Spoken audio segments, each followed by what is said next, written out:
Amén. En las promesas del Señor siempre podemos confiar porque son grandes y fieles. Y ahora pasar los hermanos Gustavo Arias con la exhortación de la palabra de Dios. Vamos a ponernos con nuestros pies para así reverenciar este momento.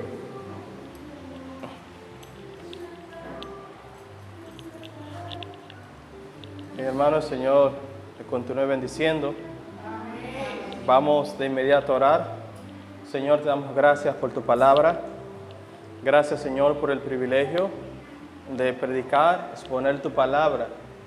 El privilegio de estar en tu casa, Señor, de poder estar aquí en medio de tu pueblo para también alimentarnos de ella.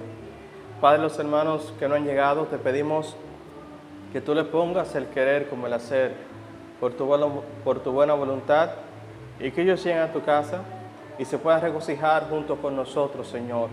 Ellos se puedan beneficiar del privilegio de escuchar tu palabra siendo expuesta. Padre, gracias en el nombre de Jesucristo, tu Hijo amado. Amén. Bien, hermanos, hoy continuamos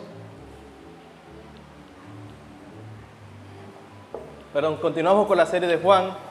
Hoy expondremos particularmente el capítulo 8 de Juan. Ya lo leímos ahorita en nuestra lectura devocional. Vimos un incidente muy particular, no se relata en ningún otro evangelio, solo el de Juan. Y es el hecho de esta mujer que es sorprendida en adulterio y es traída delante del Señor buscando, por así decirlo, un veredicto del Señor. Ese texto ha sido causante de muchas polémicas a través de la historia. Durante un tiempo ni siquiera se leía o se enseñaba en las congregaciones porque estamos hablando de los primeros siglos, porque algunos pensaban que el texto de alguna manera abría las puertas para que una mujer le sea infiel a su marido. Pero este texto, como ningún otro, nos enseñan verdades profundas acerca del Señor. No conozco otro texto como ese donde veamos tanta misericordia manifestada. Pero a la vez, tampoco conozco otro texto que refleje o nos haga ver el Evangelio como se ve en este texto o como lo vamos a ver en este texto. Vamos inmediato a seguir los versículos. El versículo 53, el capítulo 7, nosotros leemos: cada uno se fue a su casa y Jesús se fue al monte de los olivos. Tal como parece, cuando terminó la ceremonia de los tabernáculos, cada uno tenía un lugar donde ir. Pero nuestro Señor no encontró albergue. Dios estuvo en esa tierra, no tuvo posada al nacer. Aquí tampoco aparenta ser que no encontró posada. En el verso 2 vemos: y por la mañana volvió al templo y todo el pueblo vino a él. Y sentado él les enseñaba. Aquí no está ocurriendo nada sobrenatural, por así decirlo. El Señor se fue, viene al día siguiente por la mañana. Aquí no es hablando de señales, no es hablando de milagros. El Señor simplemente enseñaba. Y esa era la obra más extraordinaria que Jesús hizo en la tierra. No fueron los milagros, fue su enseñanza. De hecho, Él fue, cuando se iba de una aldea a otra, Él se iba por la necesidad de predicar el Evangelio, no por la necesidad de sanar enfermos. Pero su poder de enseñanza era tan convincente que a Él venía todo el pueblo. Dice acá: y todo el pueblo vino a Él. Y sentado Él, ¿qué hacía? Les enseñaba.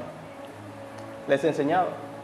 Pero de repente, mis hermanos, ocurre un hecho inesperado en medio de la enseñanza del Señor. En el verso 13 leemos: entonces los escribas y los fariseos le trajeron una mujer sorprendida en adulterio. y poniéndole en medio le dijeron: Maestro, esa mujer ha sido sorprendida en el acto mismo de adulterio. Y en la ley nos mandó Moisés a apedrear a tales mujeres. Tú pues, ¿qué dices? De repente los escribas y los fariseos interrumpen las enseñanzas del Señor. Los escribas y los fariseos se abrieron paso entre la multitud para llevar a una mujer sorprendida en el adulterio y la pusieron en medio. Y de una manera burlona se refieren al Señor diciéndole: Maestro o Rabí. Y exclamaron: esta mujer ha sido sorprendida en el acto mismo de adulterio. Ellos se mandaban un juicio de parte de él. Y ellos añaden: y en la ley nos mandó Moisés a apedrear a tales mujeres. Tú pues, ¿qué dices? Ellos de manera enfática están demandando una respuesta del Señor. ¿Tú qué dices? ¿Qué dices tú? Debemos decir, hermanos, y debemos aclarar que el séptimo mandamiento prohíbe el adulterio. Eso está en el libro de Éxodo, capítulo 20, verso 14. Y Jesús nunca habló nada ni actuó en contra de la palabra del Señor. Jesús nunca se opuso a la palabra del Señor. Y en Levítico capítulo 20, versículo 10, la ley dicta cuál es la pena para una mujer o para quienes hayan sido sorprendidos en adulterio. Vayan conmigo, por favor. Levítico capítulo 20, verso 10. Levítico 20, verso 10.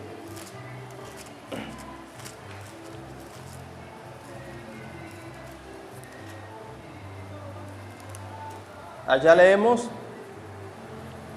Levítico capítulo 20, verso 10 dice: si un hombre cometiera adulterio con la mujer de su prójimo, el adúltero y la adúltera indefectiblemente serán muertos. Una pregunta, mis hermanos. Fíjense lo que ellos dicen. En la ley Moisés nos mandó apedrear a tales mujeres. Fue eso lo que mandó la ley. Mandaba la ley que cuando alguien sea sorprendido en adulterio, la mujer sea castigada. No. La ley mandaba que el adúltero y la adúltera debían morir. La pregunta es, si ella fue sorprendida en adulterio, ¿dónde estaba el hombre? ¿Dónde estaba el hombre? Así que ya vemos que la mesa como que está quedando coja aquí. El mismo Jesús, mis hermanos, mantuvo la condenación del adulterio en el Antiguo Testamento. Por ejemplo, en el libro de Mateo, capítulo 5, verso 27, explicando sobre el tema, Jesús dice: oíste que fue dicho, no cometerás adulterio. Pero oigan cómo Jesús amplía el mandamiento. Pero yo os digo que cualquiera que mire a una mujer para codiciarla, ya adulteró con ella en su corazón. En Mateo capítulo 19, verso 8, cuando se le acerca el joven rico y le pregunta: ¿qué bien haré para heredar la vida eterna? Jesús le dice: los mandamientos sabes. Y él le dice: ¿cuáles? Y Jesús le dice: no matarás, no adulterarás, no hurtarás y no dirás falso testimonio. De hecho, Jesús era más enfático en cuanto al pecado del adulterio, porque los escribas y los fariseos enseñaban que el adulterio era solamente con el acto. Por eso Jesús dice: oíste que fue dicho, no cometerás adulterio. Pero yo os digo, cualquiera que mira a una mujer para codiciarla, ya adulteró con ella en su corazón. Y de hecho, mis hermanos, es en el Nuevo Testamento donde nosotros leemos que los adúlteros tendrán su parte en el lago que arde con azufre y fuego. Entonces, aquí no tenemos una contradicción o una invalidación de lo que ya Dios había revelado. Desde el punto de vista puramente legal, esos hombres estaban en lo correcto al decir que la mujer merecía morir. Pero las circunstancias sugieren que ellos tenían algo más en mente. El adulterio, por su misma naturaleza, es un pecado que implica a dos personas. Sin embargo, los fariseos solo estaban acusando a la mujer. ¿Dónde estaba el hombre? ¿Qué pasó? ¿Se sumó? Ella fue sorprendida en el acto mismo, como dicen por ahí, la agarraron con la mano en la masa. ¿Por qué solo llevaron a la mujer? Ciertamente quienes atraparon a la mujer también lo habían visto porque a ella la habían sorprendido en el acto. La otra pregunta que nosotros debemos hacernos: ¿por qué le habían arrestado y llevado ante Jesús, dado que la ley demandaba la ejecución de las dos partes culpables? Es decir, la ley estaba clara. ¿Por qué había que llevarla delante de Jesús? Y si ellos lo que buscaban era justicia, ¿por qué lo llevaron al Señor? Jesús no era juez. Jesús no era juez. Ni era tampoco el responsable de dar sus veredictos. ¿Por qué mejor no llevarla a los tribunales, donde esos casos se juzgaban todos los días? ¿Qué era lo que ellos buscaban? Jesús no era juez, ni tampoco era un miembro del Sanedrín, y ellos tampoco lo reconocían como maestro. Y ahora le llevan a la mujer y le traen ese caso, o le presentan ese caso al Señor, demandando una respuesta de Él.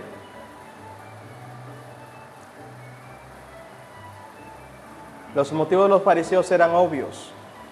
Ellos usaban a la mujer para intentar tenderle una trampa a Jesús. Había algo más importante para ellos que la misma justicia de Dios. Ellos querían sorprender a Jesús en alguna palabra o buscar una ocasión para prenderle. Y eso ellos lo hacían con frecuencia. Por ejemplo, en Mateo capítulo 12, verso 10, nosotros leemos: he aquí, había allí uno que tenía seca una mano. Y preguntaron a Jesús para poder acusarle: ¿es lícito sanar en el día de reposo? En Mateo capítulo 16, verso 1 dice: vinieron los fariseos y los saduceos para tentarle, y le pidieron que le mostrase señal del cielo. Mateo capítulo 19, verso 3 dice: entonces vinieron a él los fariseos tentándole y diciéndole: ¿es lícito al hombre repudiar a su mujer por cualquier causa?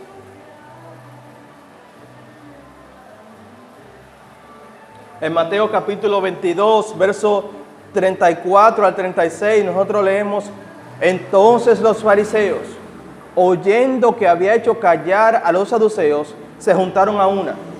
Y uno de ellos, intérprete de la ley, preguntó por tentarle diciendo: maestro, ¿cuál es el gran mandamiento en la ley? Los escribas y los fariseos nunca consultaron al Señor por el simple hecho de aclarar sus dudas. Siempre venían al Señor con la intención de poder tenderle una trampa, poder tentarle.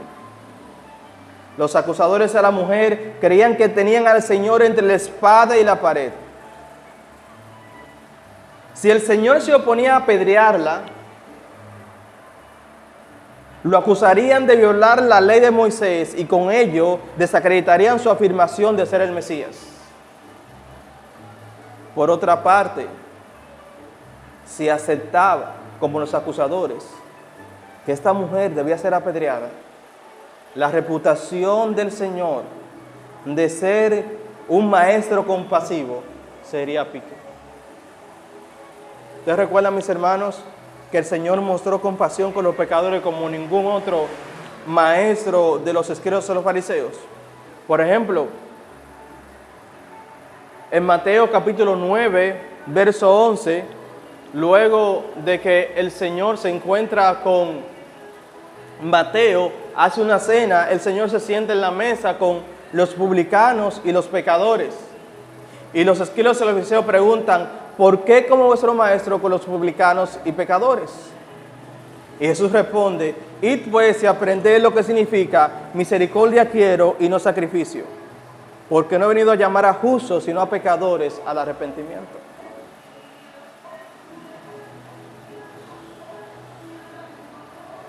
En varias ocasiones, mis hermanos, Jesús mostró una misericordia sin igual hacia los pecadores. A la mujer samaritana, Él se sentó, por así decirlo, o sostuvo una conversación con ella. Una mujer de una mala reputación, siendo Él un maestro, un rabino, cuando los rabinos no hablaban con las mujeres. A Mateo, Leví, que era publicano, se sentó a la mesa con él. ¿Y qué decir del caso de María Magdalena? Los pecadores se acercaban al Señor porque el Señor les mostraba una misericordia sin igual. El reto planteado por los escribas y los fariseos también sacaba a la luz un asunto aún mucho, pero mucho más profundo, mis hermanos.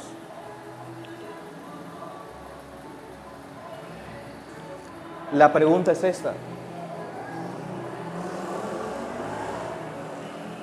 si esta mujer que merece morir es perdonada, ¿cómo puede un Dios justo perdonar a un pecador y seguir siendo justo? Eso es un dilema, mis hermanos, que está en toda la Biblia. ¿Cómo Dios puede ser santo y perdonar nuestros pecados? La Biblia deja bien claro que Dios es santo. Por ejemplo, en Levítico capítulo 11, verso 44, Él dice, porque yo soy Jehová vuestro Dios. Vosotros, por tanto, os santificaréis y seréis santos, porque yo soy santo. En Levítico capítulo 19, verso 1 y 2, dice, habló Jehová a Moisés diciendo, habla a toda la congregación de los de Israel y diles, santos seréis porque yo soy santo, yo Jehová vuestro Dios. ¿Usted sabe qué significa santo, mis hermanos? Santo significa que es completamente apartado del mal, del pecado, que no tolera el pecado. Y ser santo demanda también que Él es justo, y ser justo demanda que Dios le da a cada quien lo que se merece. ¿Cómo Dios podría perdonar a un pecador, perdonar a esa mujer y seguir siendo santo? También, mis hermanos, tenemos que aclarar que el problema tampoco estaba en los mandamientos ni en la ley de Dios. Por ejemplo, Pablo dice en el libro de Romanos que la ley es santa, justa y buena. Así que cuando la ley demandaba la pena capital, cuando la ley castigaba el adulterio, el problema no está en la ley. Jesús no invalidó la ley. El Señor dice bien claro en el libro de Ezequiel, capítulo 18, verso 4, he aquí que todas las almas son mías, como el alma del Padre, así también el alma del Hijo es mía. Y dice, el alma que pecare, esa morirá.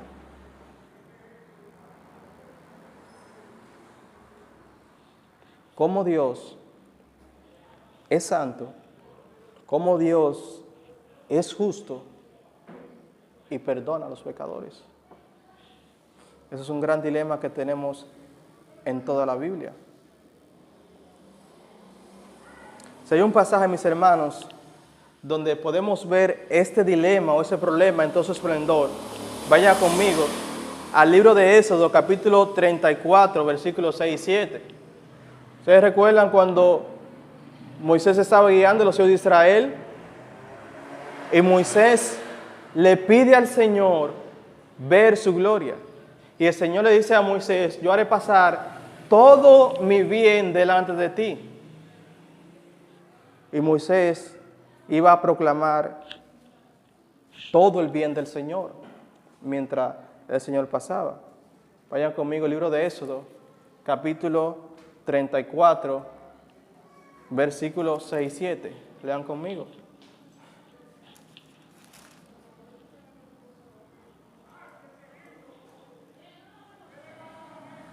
Éxodo, capítulo 34, versículos 6 y 7. Dice: y pasando Jehová por delante de él, proclamó: Jehová, Jehová, fuerte, parecen oír esas palabras, misericordioso y piadoso, tardo para la ira y grande en misericordia y verdad, que guarda misericordia a millares, que perdona la iniquidad, la rebelión y el pecado, y que de ningún modo tendrá por inocente al malvado, que visita la iniquidad de los padres sobre los hijos, y sobre los hijos de los hijos, hasta la tercera y cuarta generación. Mis hermanos, ¿cómo Dios puede ser clemente, piadoso, tener misericordia, perdonar la rebelión, perdonar la iniquidad y a la vez que de ningún modo tenga por inocente al culpable? ¿Cómo nosotros podemos entender eso? ¿O cómo Dios hace eso? ¿O es una o es otra?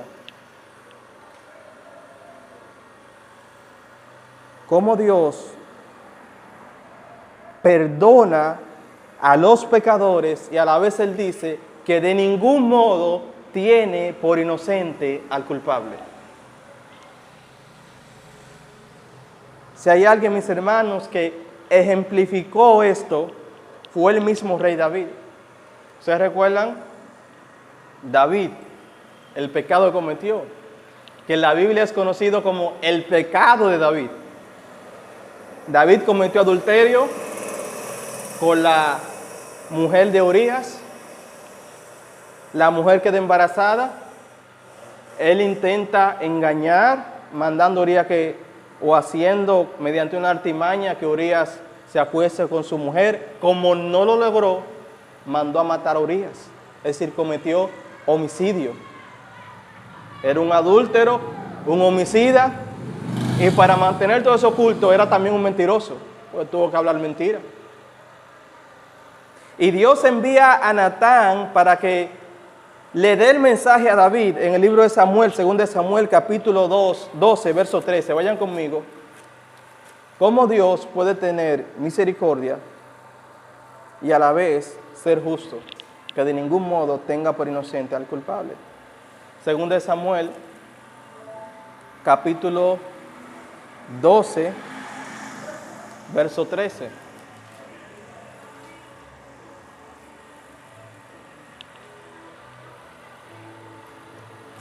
¿Ustedes recuerdan? Natán viene delante de David y Natán no puede hablar no le puede decir directamente a David: tú pecaste.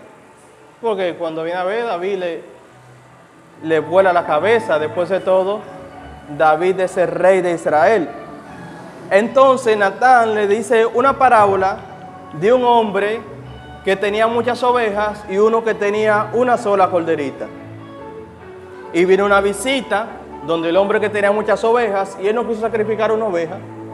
Lo que hizo fue que sacrificó la oveja del hombre que tenía una sola. Y Natán le pregunta qué se debe hacer con ese hombre. Y David decía: vive Jehová, que quien hizo eso es digno de muerte. Y Natán le dice: ese hombre eres tú, David. Eres tú, David, tú eres digno de muerte. Pero mire lo que dice 2 Samuel, capítulo 12, verso 13. Entonces dijo David a Natán: pequé contra Jehová. Y Natán dijo a David: también Jehová ha remitido tu pecado, no morirás. Mis hermanos, ¿qué pasó ahí? O sea, la pregunta es esa: ¿qué pasó ahí? ¿Cómo es posible que David sea un adúltero, sea un homicida, comprobado, confeso, y Dios dice de buena primera: no morirás? Sí, Dios tiene misericordia de quien Él quiera tener misericordia y se compadece de quien se compadece, pero entonces Dios no deja de ser justo cuando hace eso. O Dios tiene hijos favoritos o predilectos. O Dios dejó de ser justo por algún momento, o Dios no es justo con todos los hombres. Porque David merecía la muerte. ¿Cómo es que Dios le dice a David: no morirás? Mis hermanos, hay una palabra ahí bien interesante. El Señor no le dice a David: mira, no morirás, no ha pasado nada. No, no es eso lo que el Señor le decía a David. El Señor tampoco le dice a David: mira, David, de ahora en adelante, borrón y cuenta nueva. No, tampoco le dice eso.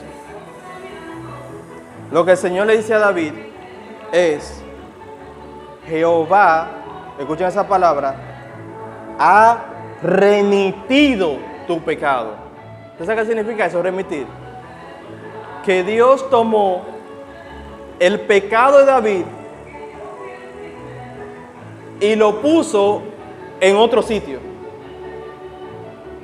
O sea, Dios removió el pecado de David, lo tomó de David y lo llevó a otro lugar. Y se encargó de resolver el problema del pecado de David. En otra palabra, Dios hizo una especie de transacción donde Él tomó la deuda de David y la cargó a otra cuenta.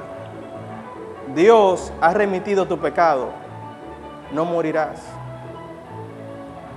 La respuesta es de cómo Dios puede ser justo y tener misericordia de los pecadores se encuentra únicamente en nuestro Señor Jesucristo. Dios puede hacer eso, o podemos entender eso, cuando vemos el sacrificio de Cristo en la cruz y lo que eso significa. Por ejemplo, vayan conmigo al libro de Isaías, capítulo 53, verso 4 al 6. Isaías, capítulo 53.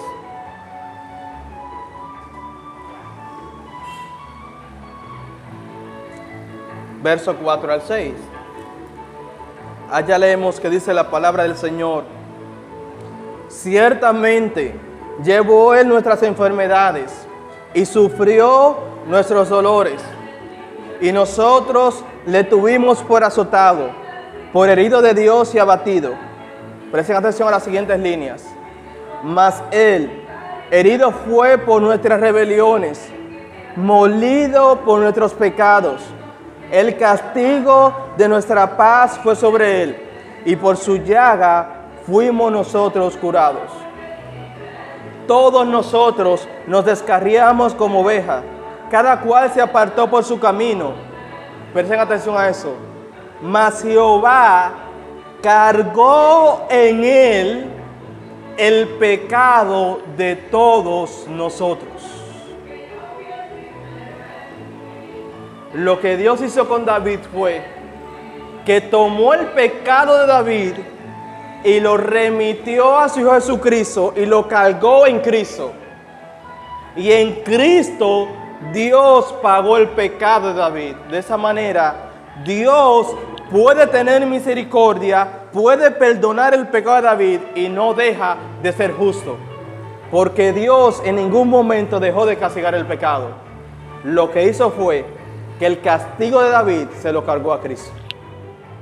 Eso fue lo que Dios hizo con nosotros. Es decir, Dios no tomó nuestros pecados y los metió debajo de una alfombra. No. Dios no dijo, bueno, yo los amo tanto que yo no quiero que se pierdan. Yo me voy a tapar los ojos y les voy a abrir las puertas del cielo para que ellos entren. No. Lo que Dios hizo fue, yo soy justo y de ninguna manera dejaré de caer mi justicia. En dado caso, Dios dejaría de ser perfecto. Lo que haré es que su pecado yo lo voy a pagar. Así voy a satisfacer la justicia, mi justicia, los voy a poder perdonar. Y ciertamente, en ningún momento, Dios tomó una decisión arbitraria. Permítanme explicarlo de otra manera.